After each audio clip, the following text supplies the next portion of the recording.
at this point, having seen a huge amount of decline and a lot of closed churches and old churches, and this is across the full breadth of all movements, I would say have a crack, but do the new wineskins. Yep. Release resources, release property, release people, and say, let's do something new that those young people, you could go, I want to invite them to. So welcome to Insight, and today's guest is Dr. Ruth Powell, who works for the NCLS, National Church Life Survey, which we will get to in a moment. But what we're going to start with is your early life. So where were your first number of years? Oh, well, I actually spent them in the southern highlands of Papua New Guinea.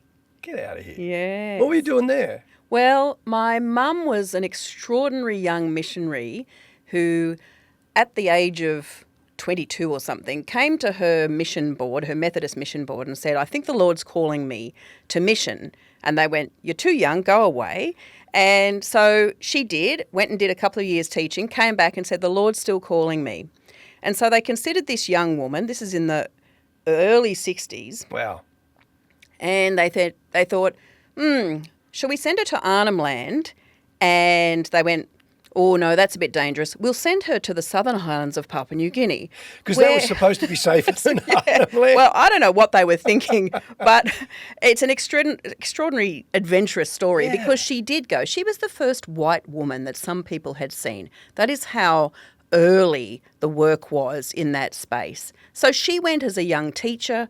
She got involved in particularly women's ministry, religious education in the schools. It was an incredibly exciting time. Well, just going back, I mean, have you talked to your mum much about what was going through her mind as a 22-year-old? Because somebody now doing that would be quite remarkable. You know, in the early 60s, that was... Yeah, very remarkable. I actually watched, Mum is now 87, and she just was part of running a history conference last weekend, which I attended because I wanted to support her. And the story, the history paper she did there was about the late 1800s when women came to their boards of mission and said, God is calling us to mission and you're not including women in this story. And it was the first women who actually went overseas, and it was called the New Departure, and it was this great test. So Mum, I think, resonates with those women from the late 1800s who were incredibly brave, again, going to the Pacific and places like that. But clearly it's been part of her story and her family's story. And then my dad, who was a minister, she came home, got married, and then Dad said, I think the Lord's calling me to the mission field. And she went, oh my gosh, here we go again. And they both went up with me as a baby. What do they talk about? The first time she arrives and she's the first white person, first white woman these people have seen. Did she talk about much about what that was like? Oh, certainly in some cases.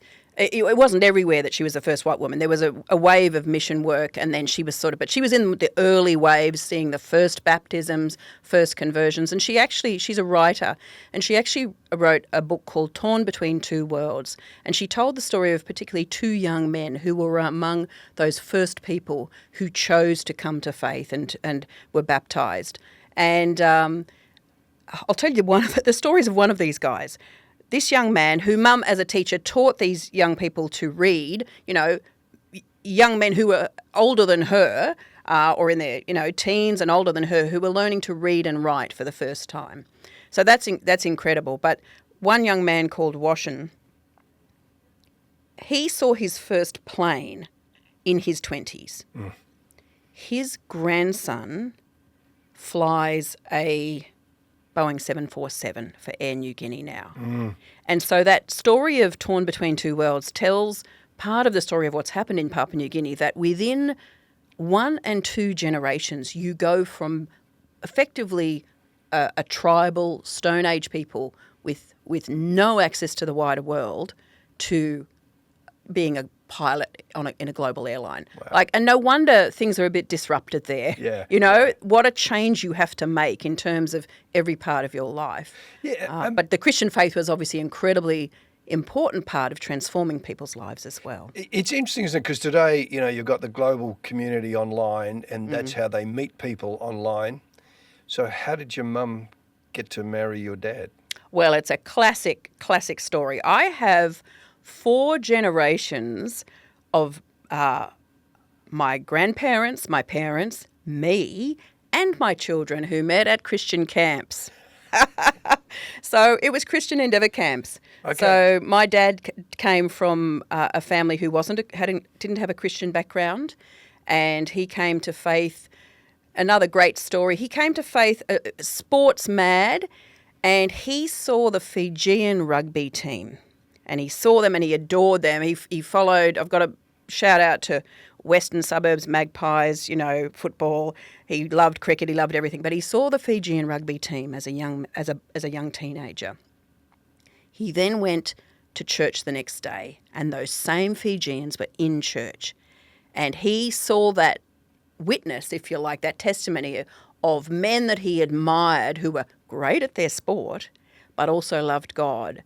And he went, I want some of that. Isn't that interesting? Because we've had another guest on Insight who talked about playing rugby, and because he was playing rugby with a church team, went to church and that changed his life. So your dad did the same. Yeah, Dad was learning how to be a minister in his first placement as an assistant minister, and Mum was doing the minister's wife thing, which, is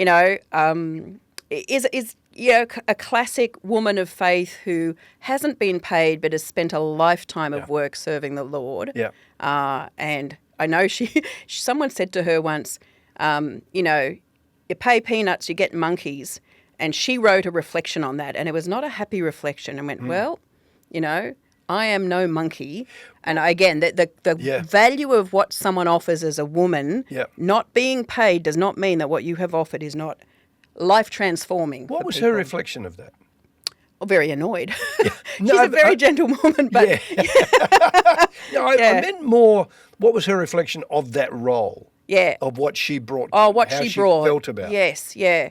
Look, she's someone who, certainly that mission work, you can see that drive, Yeah, But when she and Dad, both of them ministered together in partnership in that mission work, in their whole lives together, they've been a team. Dad's not with us anymore, but they've always had that team approach, valued each other's gifts, understood that they had complementary gifts, they really valued each other, and They both did work. Like Dad ended up being the principal of the Bible College and training local pastors.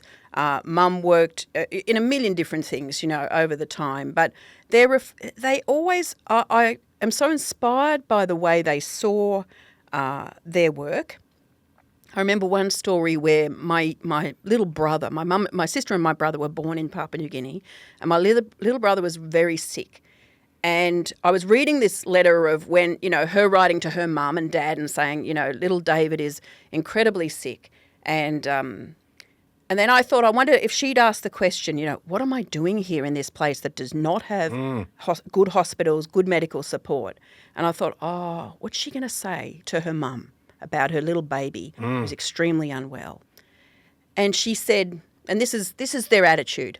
She said, I'm so thankful, and I realise how blessed I am that I was able to call the MAF, and I was able to get a plane and take my baby to the neighbouring place that had a hospital. And I think about the women, my friends, who don't have that opportunity for their own children. Oh, wow. And she understood the blessing and the privilege of being a white woman who could call a plane and get help. She didn't go, what am I doing here with my babies? Yeah. I mean, it's interesting because I think there's a lot of kind of dismissive attitude to the wife of the minister and the assumed free work, etc. It's nice to hear you talk about your mum and dad as seeing themselves as called together and called into ministry, and your mum bringing so much to that role. And certainly that's not the truth. You shouldn't have a package. Ministers' wives, you're not the package. You don't come as the free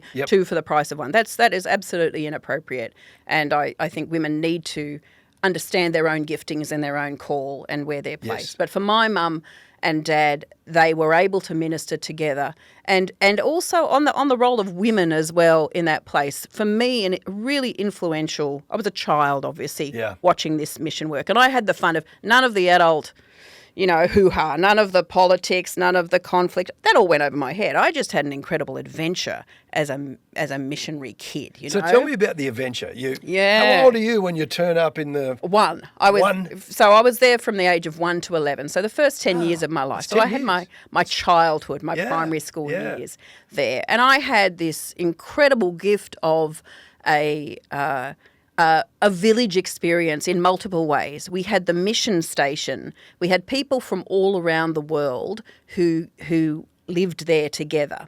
And I, as a child, firstly observed people from all around the world have felt that this work is important enough to leave their home and their family to come and to do this work. So that sort of gets embedded in your DNA. Crumbs, this is important. Whatever's going on here is important. They've come from the US, from Solomon Islands, from Samoa, from Fiji, from Tonga, from all over the world, right? So that's one thing that you get that embedded value by looking at that community.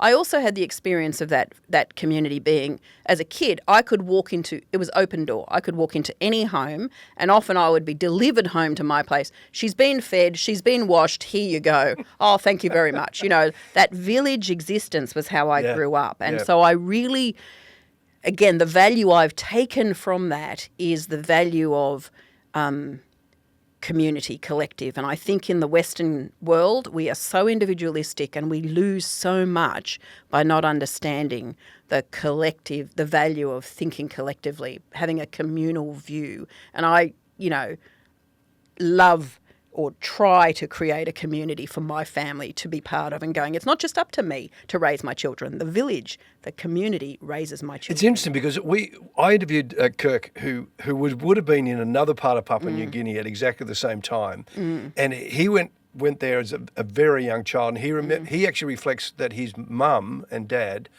kind of had to hand him over to the village. Like they had to trust him with the village. He also said he was very disappointed when he worked out he was white. Yeah. Well, my son... He wanted to be black like everybody else. Well, my little brother said to my mum once, he goes, Mummy, my friend Saucy, he's not green like us. Had that same insight, like, there's something different about me and my friend. I'm trying to get my head around it, Wow. A couple of, I would think anybody listening to us or watching this, there's a sort of a couple of basic questions. Like one, so what did your mum and dad actually do? Because we use this term of they're missionaries, but what did that mean for them? Yes. Teachers, they particularly were teachers. Dad was a minister, but as teachers, they were involved in education. So education both, firstly, as I said, numeracy literacy in the schools. That moved into religious education across the government schools. So that was a piece of work. Mum did work with women, and she did women's Bible studies. She would have women walk over the mountain, literally from the next village, the next mountain range and the next village, walk like 6 hours to come to her Bible studies. She would have like 500 women sitting there, and she did things like, because they're illiterate, she used stick figures, like in the Good News Bible. She would write out the gospel stories in stick figures, like in a cartoon style thing, and she would teach them because they had incredible oral culture, incredible storytelling culture, very dramatic people, the Highlanders, and she would teach them and they would then follow along. And then they would print them out, they would do publishing, so they would print on the old Gestetners, and make these books. And we went back 60 years after Mum first went there in 2011, and I took my kids and my sister took her kids and we went back. And there were women who pulled out these tattered, battered, loved booklets and said, this is my Bible. And those were the women who learnt the stories, took them back to their villages, retold the stories. And we met women 60 years later who said, I am a leader in my community. I'm a leader in the church, and your mum was part of that. I'll tell you a story about that, then I'll come to my dad, but it's Christian education was effectively the work. But this is the kind of work. So those women to me that I met and represented a part of the gospel story as well. What were they doing there? Missionaries were there to say, this is important enough for us to leave our home and family to come and share this good news, firstly. What that meant in the highlands of Papua New Guinea was, particularly for women, there were a couple of key messages. The good news was not, you're a sinner, you're worst of the worst and you need to be saved and you need to understand that about yourself, right? That was not the good news. The good news for them was, firstly, for women, it was, I am made in the image of God and I have worth. And in Christ there is no male nor female. And I have a place, because this is a society where it's man, boys, pigs, many wives. Women are at the bottom of the social structure. Wow. So when you have a good news that you have worth and value and you have something to contribute, those women's lives were totally transformed. So when they said, I'm a leader in my church, 60 years later, I'm going, wow, this is a transformed system as well as transformed lives. The other good news for those people that, again, I saw, so this is me as a kid absorbing this stuff. So I saw that value of women. The other good news that I saw there was that this is an animistic culture where basically they lived in fear of the spirit world, fear of their ancestors. When something bad happened, there was fear. And then there was also retribution. And, there's going to be payback. The crops have failed, somebody's done something wrong, or somebody's, it was. And I, as a child, I remember coming to the door one day and there was someone terribly distressed and afraid because there was an evil spirit, the spirit of my uncle or whatever it was, who was in their house, and they were terrified and they'd run to our house for protection. So that's very visceral. Like, you go, this is real. This spirit world thing is real. This is impacting on these people. This is real fear that I can see. And I'm going, Mom, Dad, quick, somebody's at the door, So that affects, me as a child. But what the good news for them was, we have a Holy Spirit that is more powerful than any of these spirits that you have fear over. And you don't have to be afraid. And you can be free from that fear. And that is, again, that's good news. That's real chain-breaking, freeing good news for those people. It's intriguing, isn't it? Because you've done a PhD. You've done that in Western universities here in Sydney. How do you reflect back on the whole colonialism thing? And here's your mum and dad and all her friends from around the world foisting Western values and Western religion onto sometimes what was referred to originally as the noble savage. Yes. So how do you reflect on that? Yeah. I'll say a couple of things. Firstly, I think my mum and dad modelled to me how respectful and how valuable they saw the local people. They honoured the local people and they treated them as equals from day one, and they still have very strong friendships with those people. And so that again, there was no power imbalance from the way they treated others. That spoke very deeply to me.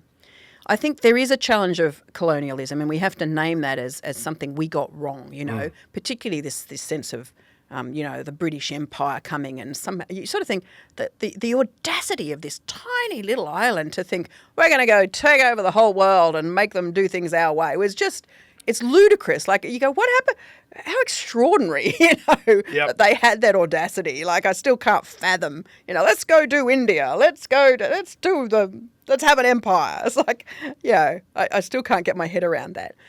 I think there's stuff that we have to repent of with some of the attitudes that are colonial, and the assumption that we had the truth and we were going to bring it to there. What I saw in my mum and dad, though, and the other missionaries, was it was cross-cultural work. They had the respect for the people. They chose to learn the language of the people. They chose to learn what was important to them, the symbols, the cultures, the values, so that they could share this good news they had in a way that was appropriate. I also look now at Papua New Guinea and I go, so what was the option? Option one is you go, let's lock them off and nobody ever goes there. Let's leave them where they are. That was never going to happen, and I'll tell you why. Because Papua New Guinea has gold and gas and all sorts of things that have value. Yep. Yep. And you know who's there now? Mining companies. Yeah. Mining companies. And you know what they're doing? They're buying land. They're setting up things. They're setting up good roads to the mines, to where the gas is, to build their pipes, right? They're setting up good airstrips and a good road to one place, and they're setting up things around that place, and they're buying land from one place. So now you have, in a tribal culture, you have one guy who has a bulldozer on his property and is incredibly rich, and the next family across the fence still in their hut. And in terms of gap between rich and poor, power imbalance, I'm going, what's your alternative? So I would say mission work has got things wrong. However, what are the alternatives? Do nothing or be in the mix. If you're going to go to a place, maybe you go to a place and you bring education, you bring health, you bring hospitals. And I remember hearing another researcher who did a study of 2 African countries.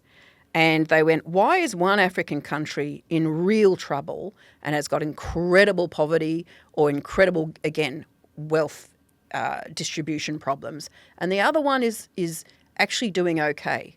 2 countries, same kind of language, same background. And you know what the difference was that they found? Mission work was in one. I mean, that was probably Robert Woodbury, and I've actually interviewed Robert Woodbury. That's him. And that's his work. And anybody watching can actually go and you can actually find his paper called the Missionary Roots of Liberal Democracies. Yes. And incredibly unpopular. Yes.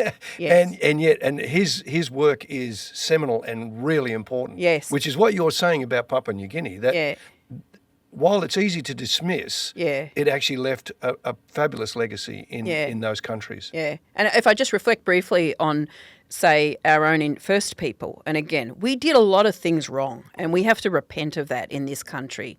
But also somehow to tell the stories of our First People and go, those mission people who actually protected language and recorded language. And now the only way that particular groups have access to language is because missionary people did the work of honouring and saving language.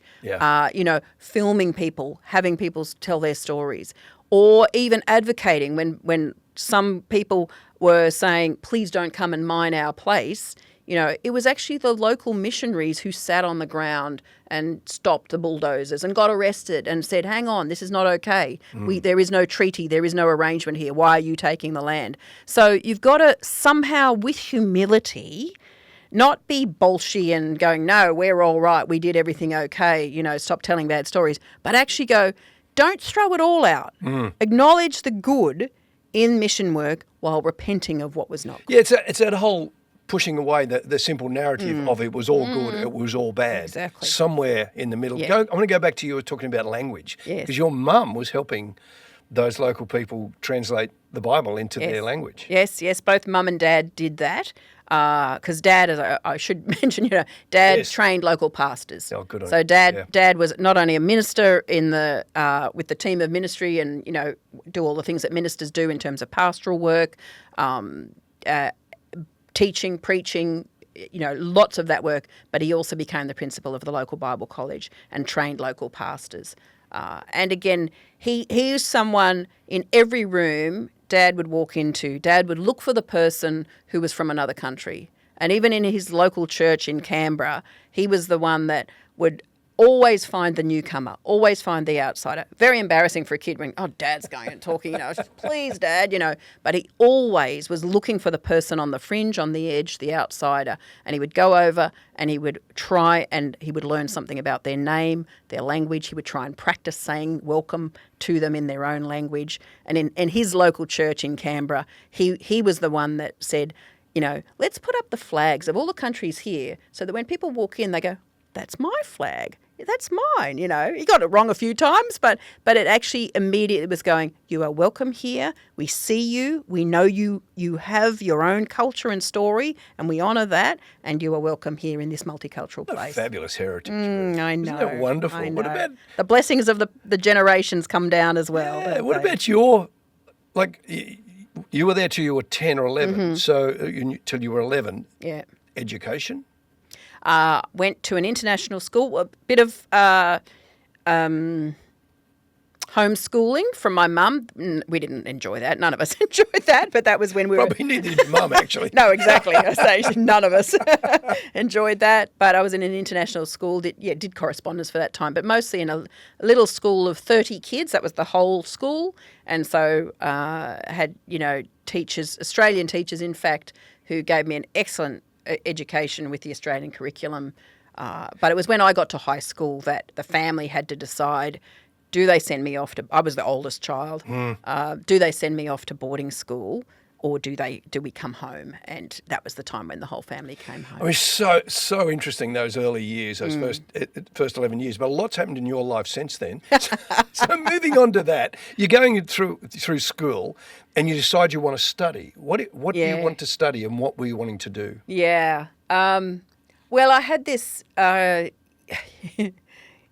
Simple, I want to help people.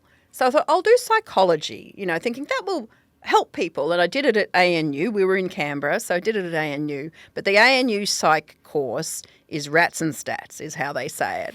So it's experimental and it's statistics. And so I came out of my university years and I went, I don't know that I'm really equipped to help people. So I ended up going and doing a telephone counselling course with Salvo Careline, just so I could at least feel like I'd got some of what I was thinking I'd be equipped in. But yeah, I got to the end of my course and went, well, what can I do now?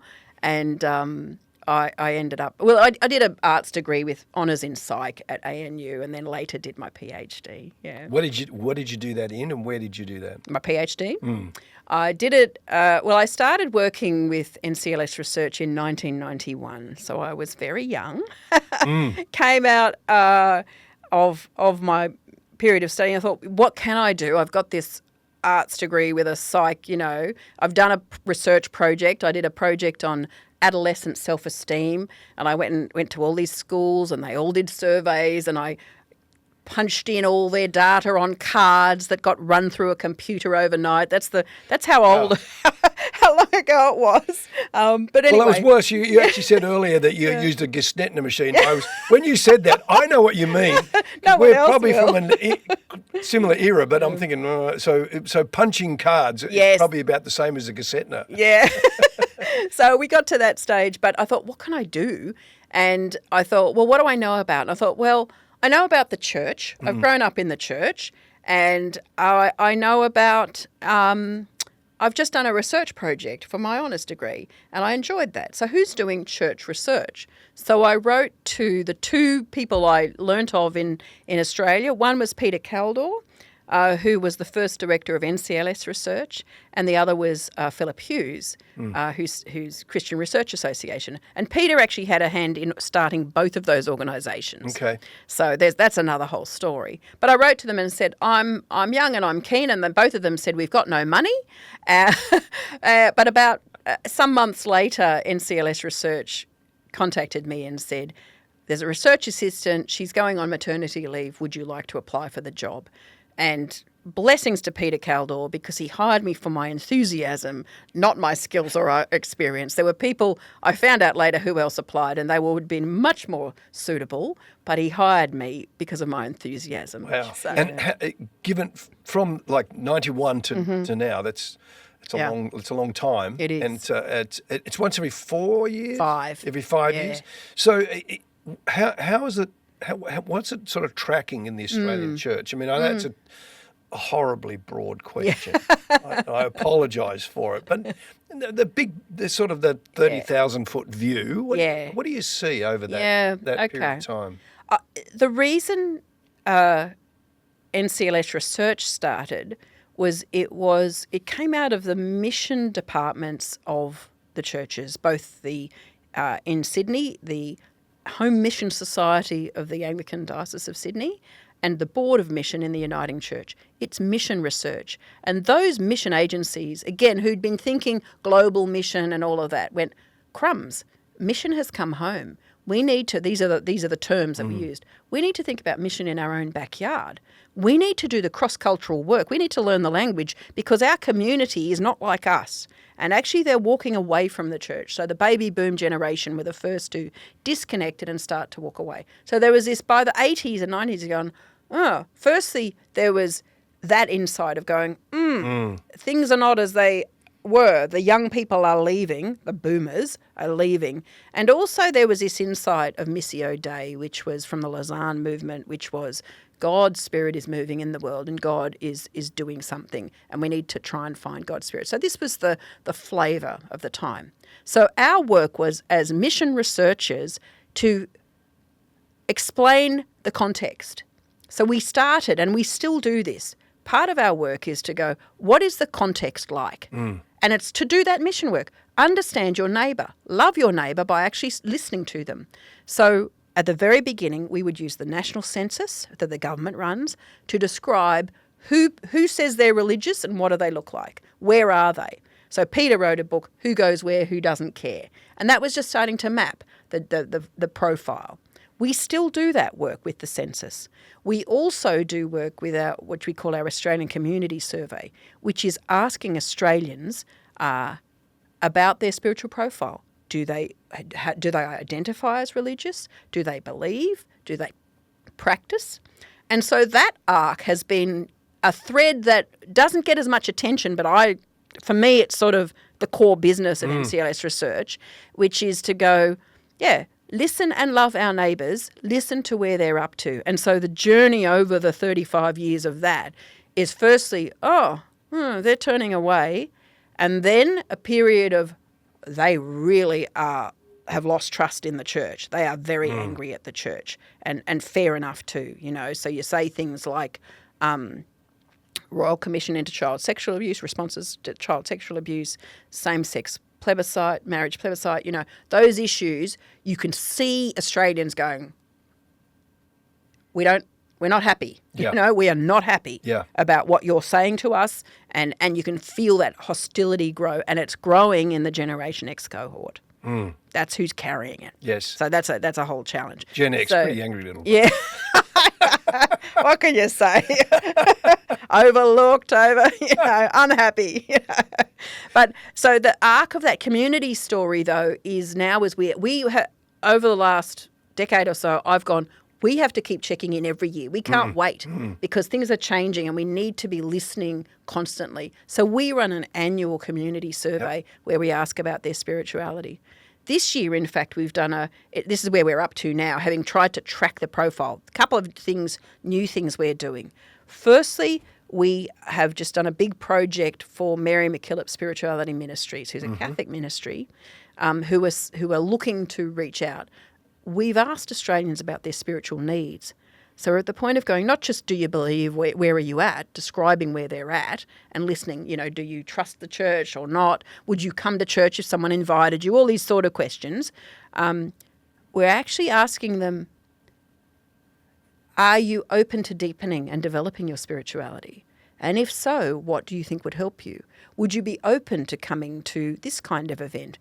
Look at these topics. And so we're actually at the point with Australians of going, there's enough softness and interest that it's time to again go, well, what? Okay, we understand you turned away.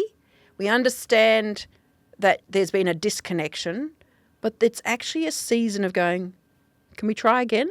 Can we find new language? It's interesting you should say that, because we've just, as Olive Tree Media, released a series just last year, which was called Encounter. And one of the people that were quite kind of really significant for us in producing that series was a guy called Justin Briley, who's written a book called The Surprising Rebirth and the Belief in God, which now that's based in the UK, but has a broader spectrum in his thinking and people he's talking to. And then in the UK, the Bible Society released that in March 2025, they released the research called The Quiet Revival. Now, I know there's a bit of pushback because I've read a number of pieces of pushback on that, but it does feel like a bit of a new day, at least in some of those countries, that the number of people are just turning up back to church, the new atheists, which was, that was the other, if there were, I kind of feel that in that period of time there were three big issues. One was same-sex plebiscite. The other was the Royal Commission into the institutional abuse of children, which you talked about. But that was also the height of the new atheists. Yes. But then they disappeared. Yeah. And it does. So do you think in the Australian environment that is a new day, or is that just being kind of hopeful? I think we're wired for hope. We're wired for good news.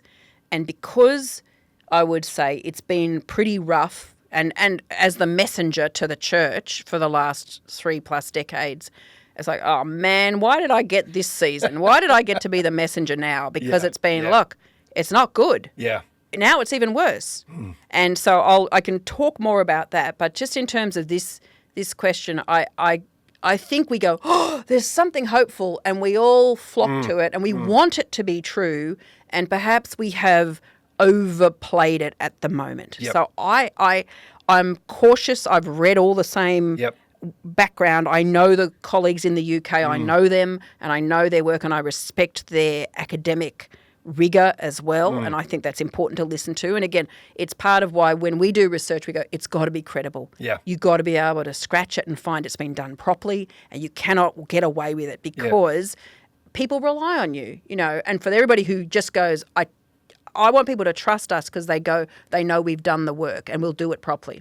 So I'm going to be more cautious, but in terms of it, because I think it has been overblown and overplayed, and it's just that hunger for some good news, revival. No, not revival. Yeah. No, and it's like also, the messages of undercurrents of faith. I'm going, I've just done an academic piece on religious switching, and so I've looked at that data as well. So I'm going to say, there's something going on, but let's not shout it from the rooftops quite yet, right? Yes. So that's where I'm at, where I'm going. There are signs, for example, I'll go to the identity piece. There are signs when, that religious switching is not fixed. So people may say, I'm Catholic. Then they may say, I'm not religious in the census, right? And all the focus is, everybody's leaving religion, Christianity particularly. They're all not religious now. Let's all look at the nuns, the religious NONES, nuns. And you go, okay, now we've been around for a while going, hang on, some of those people actually are Catholic again. So people's identity is malleable. It changes, and their religious identity. So it's not like, oh, well, I've now lost religion and that's the end of the story. That's encouraging. You got to be careful, though, because you still go, there are more people who say they're not religious now than ever before. Christianity is still in the minority, and we haven't recovered. So don't overplay that. But isn't it encouraging to think that if someone ticks, I'm not religious on that census form, but it doesn't mean it doesn't have to stay that way. Yeah. That's one piece. The other piece of research that we're doing, and I'm writing about at the moment, it's not published yet, but I've started to talk about, because I've watched it for a few years and I didn't say anything for a couple of years. Again, cautious. You got to be on solid ground before you start saying things. But there's enough there now to go, crumbs. What I can see is this U-shape. I can see, we know that older people are more religious, right? And that's still the case. So the builders, the people born before World War II, are more religious. Boomers are the ones we know who walked away from the church when they were young, and most of them have still walked away, right? But some of them still have that residue of their childhood or the young adult religion. Gen X, the most hostile, the least religious group. We're the bottom of the U, right? But what I can see is, in the next generations, in the Gen Y, the millennials, and now in the Gen Z, there is, let me be clear, they're not returning to church because they never were in church. What there is a clean slate for the church. There is a new opportunity because these generations, younger generations, are spiritually curious. They're circling, would be how I'd describe it. So it's not everybody's returning to church, great revival, but I'm going, nah, too much. In the Australian data, but the US is seeing some of this similar thing. The UK is seeing it, and I'm going, well, we're seeing it too. Yeah. Something is going on, but let's just settle down. But from my point of view, as I watch those young people going, oh, well, in a pluralist society where you can do whatever you like, I'm not tied to my history or my family's history. I can check this out for myself. And they're very you do you, Yes. but they're not rejecting something but means they're open and happy to consider it. So for me, as someone who is doing mission research and therefore still driven to go, the church should be going, we should be a sent people. Why? Because that's my upbringing, that's my values, that's my whole life journey has been, we should not be waiting for people to come to us. We should be a sent people, and we should be working out how do we create wineskins, new wineskins for these new generations who are spiritually curious. They don't know about Christian teachings. Their knowledge is rubbish, right? There's an opportunity there. They don't even know that Jesus was a real person. Yeah. You know, that's where we got to start. But what a wonderful missional opportunity. Tell me about the young men, because there does seem to be a shift. Yeah. If there's a shift, it's actually in young men, which is kind of not what I would have guessed 10 years ago. Yeah. I had a young ABC journalist, a young woman, contact me, and she said, I've just read in the New York Times that there's this work done in America that says young men are returning to church again, which is like, no, they're not returning to church, but because they weren't there. But young men, this trend. And my response was, oh, no, that can't be right. And that can't be right for two reasons, because we know that young people are much more likely to say they have no religion. And also, it's always been true that women are more religious than men. In every society, in every religion, not just Christianity, women are more religious than men. And I know from 35 years of studying the church, there are 60% women, 40% men.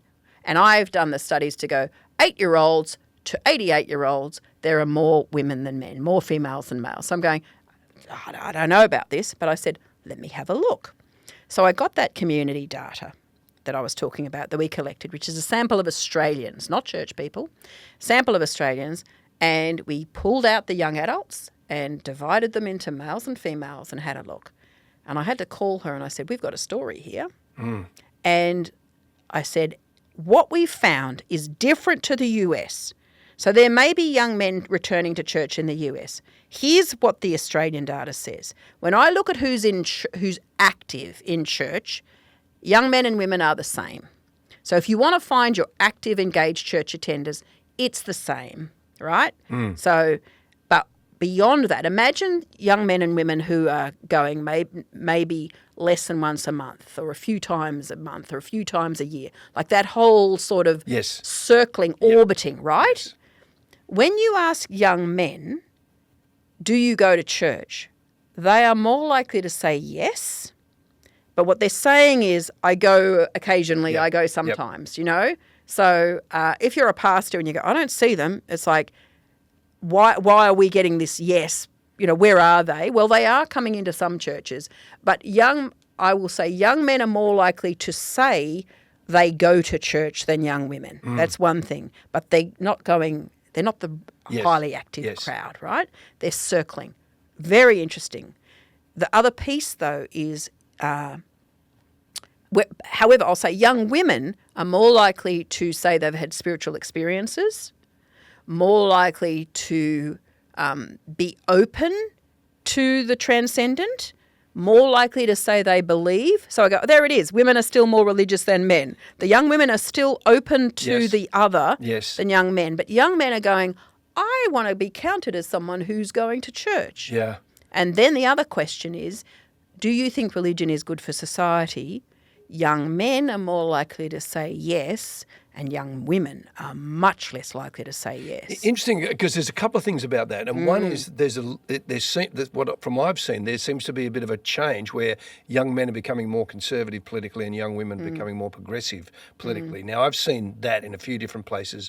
Does that come out in what you've looked at in your? Well, look, I don't know. Yeah, I push back when I tell this story from our Australian data, and one of the immediate responses, and it's not as kind as you've just said it. They go, oh, young men are attracted to toxic masculinity and they want to be in power, and they think they can get power in church.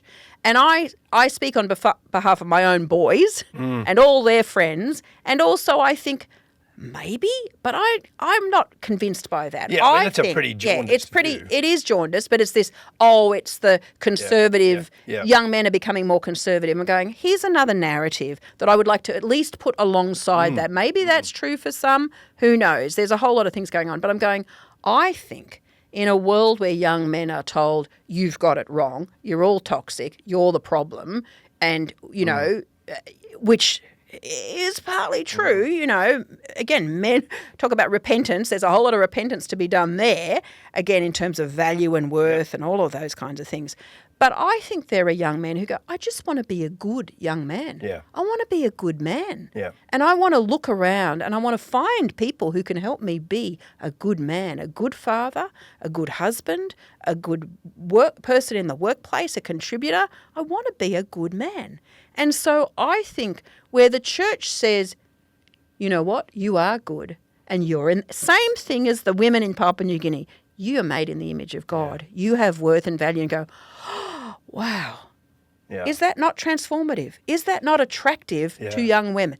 Challenge young women. This is a big problem that we have been so damaging for young women that they do not trust us. Yeah. And they are being told, perhaps by their mothers and aunties and grandmothers, do not trust that institution. That is not a safe place for you. Yeah. That needs work. Interesting, isn't it? Because I've firmly of the belief that also the kind of characters that aren't Christians, and I'm going to say that Jordan Peterson's not a Christian, but there's a lot of those people like the Jordan Petersons and a lot of people that revolve around him who young men are attracted to in the sense that there's a clear message and it's a positive message. I mean, the manosphere is a huge issue, the whole Andrew Tate thing, and anybody that puts Jordan Peterson and Andrew Tate in the same bucket have not read either of them. But there are and people like Peterson are very open to spiritual things. So that seems to have an impact as well. I think, again, it's this challenge to the church to get back to what we're supposed to be doing. Yeah. Get back to going, well, what is the good news for the young men of our time and our day? And it's going to be the same perhaps as it's always been, but it's also what is the good news for the young women, but it's what is the transforming message that we have, for them. And if they are yearning for something positive. I've just done a piece of work on hope with Tear Fund. And in that, again, I'm about to release it, so I'm giving you a scoop if you like. We looked at the same ABC journalist, I'm doing it with her. She said, I want to know, are those Gen Zs, do they have hope? And does spirituality make a difference? And the scoop is, it does. So young people are just as hopeful about their futures as the older ones. Yeah. That's going to be surprise number one. Yep. They're hopeful. There's a whole lot of lack of hope in the world, but actually young people are just as hopeful as the oldest. Yeah. Oldest and youngest are our most hopeful about their personal future. Yeah. That's a beautiful message. And then when you look at young men and young women, when you look at the role of spirituality, those who say they're spiritual or religious, keep the language really soft, those who say they have an active spiritual life are more hopeful. Wow. So assume I'm a church leader and I come to you and say I'm desperate. I actually want to have a better impact in my community right now. What are your top pieces of advice? I think one of the pieces of advice is go back to the core. Go back to Jesus. Go back to the way of Jesus. Go back to what it is to follow Jesus, because that's that's the base. And you really can't go wrong if you strip everything back to how did Jesus treat people? How did Jesus conduct himself? What was Jesus' message? That's number one. It's not the research answer, but that's number one. But I think it is also. Yeah. It's like the evidence is, like I've just said, people who are spiritual are more likely to have higher well-being, higher satisfaction in life. They're more likely to volunteer in their communities as good citizens. They're more likely to give generously. These are things that if you have a spiritual life, that's the data, right? So what do I say to that church leader? I think another thing I'd say, and this is coming to what we've learned from our national church life surveys. So having looked at the community, which is you can tell where my heart is and what I want to talk about. The church life survey is the big project we do every 5 years at the same time as the census. The census gives us the community, and the church life survey says, right, we want to build churches that are healthy in order to connect with their communities. That's the purpose of the National Church Life Survey, to help local churches evaluate their health, understand their strengths, and use those ideally to get on with mission, right? It's a simple story. Yep. So what have we learned from that? One of the challenges that we've seen, that I've seen over the time, of the National Church Life Survey, and I'll get to your answer, but in a way this is part of it. When we first said in 1991, hey folks, things are changing, the church went, what? What do you mean? They hadn't caught on. By 1996, when we did it again and we said, folks, things really are changing and we're seeing it, they were running around like chooks with their heads chopped off. What do we do? What do we do? Don't panic, don't panic. It was that was the vibe. Yep. 5 years on, 2001, folks, things are changing and it's not going well. They were, shut up, stop talking to us and telling us, we don't like what you're saying. Roll forward, 06, 11, 16. It's like, all right, we get it. We're going to have a go. We're going to have a crack. We're going to try some things. So there was a season of church planting or experimental things, alternative church and all sorts of things in that period. And by 11 and 16, we're going, we've done things enough to evaluate a few. Some have worked, some have not worked. Been glorious experiments that, didn't work or whatever. Yep. So it's been a season of trying things. In this last season, again, for some of those reasons we talked about earlier, there's been a withdrawal of the church. There's been what I would describe as a loss of confidence. And we have withdrawn and turned inwards. And I've got evidence of that, and I point to indicators and I go, I can see, I'll give you two simple ones. People inviting people to church has declined and dropped. And it wasn't just COVID, it's been going for a while. Oh, yeah. We've stopped telling people about our faith communities. Yep. We've lost confidence or we don't have the language, but it's plummeted. And newcomers who are people who join churches and they haven't come from other churches, not just the religious musical pews, but actually coming in from outside the church, which again is what we're hoping for. We actually want people who don't have faith to have faith. That's plummeted over time. What I'm seeing in the data from churches is what I am concerned is a concentration effect.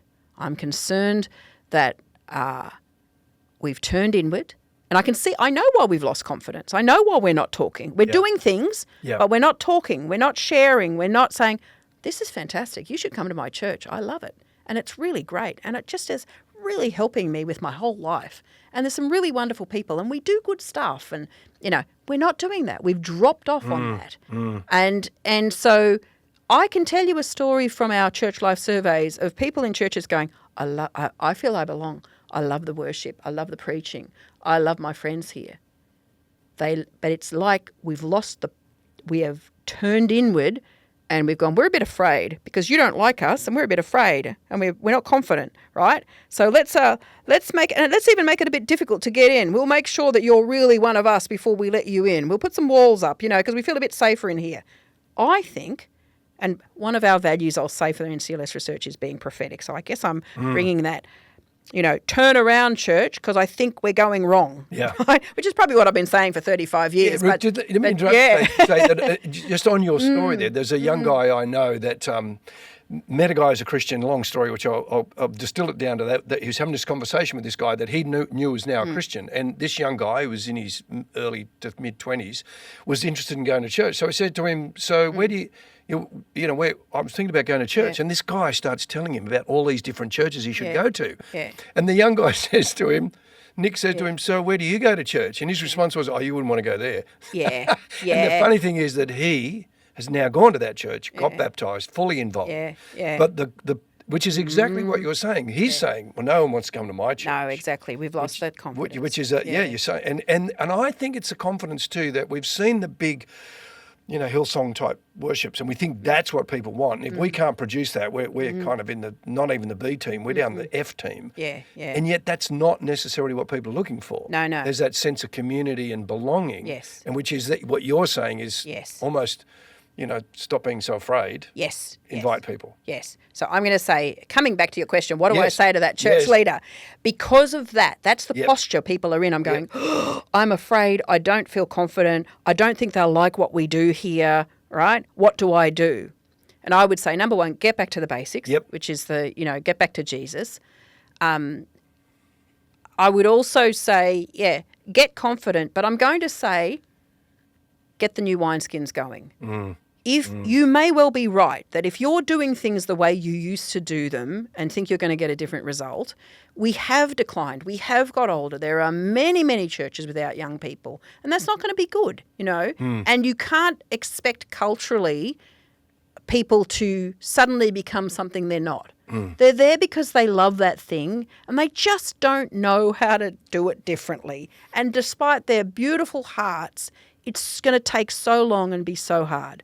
So I would say at this point, having seen a huge amount of decline and a lot of closed churches and old churches, and this is across the full breadth of all movements, I would say have a crack, but do the new wineskins. Yeah. Release resources, release property, release people and say, let's do something new that those young people, you could go, I want to invite them too. Because it's a reminder that they're not all so angry anymore. No, I mean, exactly. Maybe Gen X are still angry. Yeah. But everybody else is a lot more open. Exactly. And then the other thing across the community is that there are groups of people who are angry, but that's not everybody. No. And the problem is on social media and media in general, legacy media, they're the people who get the press. Exactly. And the church keep going, oh, well, they're all still angry. They don't want to come. You're saying not just from an aspirational point of view. You're saying from a research point of view. Absolutely. That's the case. Yes, that's right. When we map the community, we find the same spiritual clusters of people. When we ask, are you spiritual or religious? And they go, I'm 1 to 10. Are you spiritual, religious, 1 to 10? And they put themselves on the line, basically. How do you describe themselves? And we do our cluster analysis, which is a statistical technique, and we constantly come up with 4 groups. And there's a group who say, I'm neither spiritual or religious. They're the ones who go, and they have no relationship with people in churches. They have no history, and they have no beliefs and no practices. They have no identity, right? And we spend a lot of our time trying to convince them, to get involved. At the other end, there's the active practicing crowd, who the ones I said, not only say I'm spiritual religious, they believe, they practice, they have relationship, they're connected in, and they volunteer, they give money, they have higher well-being. It's a really clear group.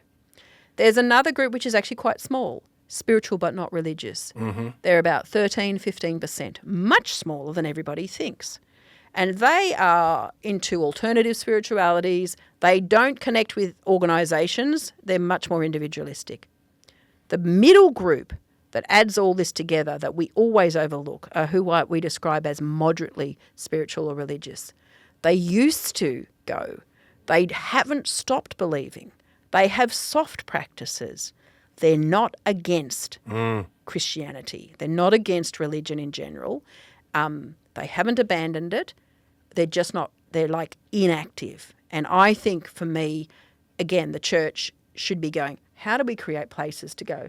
Hey, your family used to go. You used to go. That's about, it changes each time we do the survey. I think at the moment it's sitting maybe about 25, 28%. That's a lot of people. It's a huge, it's the size of the church doubled. Yeah. And yeah. So you start off as a missionary kid in Papua New Guinea. You're now in a city with your husband trying something new. What does the missionary kid bring to this opportunity, this experiment? Yes, as I think about this week, and what I've been putting my time and attention into this week, I can see that same DNA again, those same values that I was equipped with as a missionary kid. And you can tell I'm a mission researcher now. I talk about mission, I think about mission, but I think about it as being sent. And for me, it's about what's my context, what's my giftings, and what am I sent to do to help share the good news of the reconciling, transforming power of Jesus. So that's my life's question and my life's work. 2 things I've been doing. One is supporting my husband as we explore the possibility of actually starting a multicultural gathering and seeing if something was intentionally multicultural. What that recognises is, again, we had to do cross-cultural work. I saw my parents do cross-cultural work and continue to do it. We need to do cross-cultural work here in Sydney now. We're the most multicultural, multicultural city, multicultural nation. How does cross-cultural, intercultural, multicultural church look like? We think that that's a place we need to explore. The other thing I've done this week is I've supported my son who's pitching to his church, to our church, which is a local Baptist church, a mission idea, a local mission idea, which is to start something called pop-up jazz. Inner city, inner west, young people. He wants to create the church buildings as a place where he can invite his young friends who've never crossed the door of a church building. And he's going to do, they're going to do jazz. The young adults of that church are talking about a pop-up jazz event that invites people to a safe place so they can go, I've just been to a church, and build that using music as the common ground. Yeah, it's interesting, isn't it? Because you would think, Ruth, you couldn't get more different places than the Southern Highlands or the Highlands of Papua New Guinea in the 1960s and inner city Sydney in 2025, 2026. It's intriguing that the overlaps are huge, though. Aren't they? Yeah, you really have got to keep stripping it back and go, it's something about, again, Jesus said go make disciples. And so we go, what does that mean here and now? And it's the same lessons. How do we learn the language of the person, our neighbour? How do we love our neighbour? By learning their language, whether that's jazz, whether that's rock, whether that's a local Highlands language, whether that's Tongan or Fijian, or how do we learn the language and the love language, the cultural importance, the symbols, the things like that? How do we learn that and then say, you know what, this good news is works for you, and I have respected you enough to honour who you are, and I want to share with you now something that's going to make a difference. I believe in your life in a way that understands that you have your own culture, and that is a gift from God as well. Your uniqueness is beautiful. Ruth Powell, it's been an absolute pleasure. Thank you. Thanks for your time.